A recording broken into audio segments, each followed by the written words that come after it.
Oh, welcome back to Smart Family. Now, one of the most common reasons kids go to the doctors is because of ear infections. I know, you parents know that. Well, a lot of you try your own home remedies before making the trip to the pediatrician. And we're getting several comments on our Smart Family 15 Facebook. Like Jennifer Howell Nicaro says her son loved to eat yogurt and the probiotics help the infection and it's easy for him to eat. Mary says her mother uses sweet oil. She put it on a cotton swab and placed it in her ear. Those are some great comments. And when do you know it's time to make a trip to the doctor? Well, Connie digs a little bit deeper. Well, is your child having trouble sleeping? Is he tugging at his ear or having trouble hearing? They could actually have an ear infection. They're more common than you might think. In fact, according to the National Institute of Health, 3 out of 4 children will have at least one ear infection by their 3rd birthday. In fact, ear infections are the most common reason that parents bring their child to the doctor. So what are the symptoms and how do you know that your child really should be seen by a doctor? Dr. Dwayne Wooten is a pediatrician with Rainbow Pediatrics, and he's here to answer your questions and make a house call. Nice to see you, Dr. Wooten. Nice to see you. Thank you. Well, first of all, parents are a little bit worried that their child may have an ear infection, but they're just not sure. What are some of those symptoms we should be looking for? Well, of course, one of the first signs is that a child will become irritable and fussy. The younger they are, the more fussy they are. When a newborn in particular is fussy, they'll stop eating.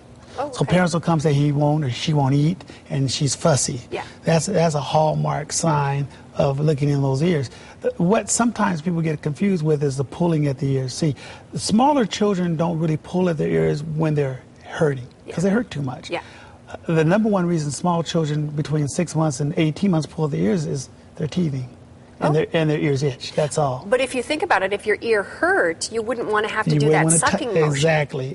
So the eating is the one for younger. The number one thing is they'll stop eating. Okay. How about for the older kids? Are they tugging on the ears? Well, and in fact, the older kids, they get over 2, they'll just tell you their ear hurts. Yeah. They rarely do they tug at their ears. They may hold the side of their head. Yeah. But they don't put their finger in their ear or tug at their ears. The older children, they'll say, ow. They'll tell you that the ear hurts. This one really hurts. Right. So when do you know when you should go to the doctor, and when do you stay home? Well, that's a good question, and probably the number one thing we in private practice see from children when they're ill is a concern of an ear infection. Yeah. It's the number one thing we see.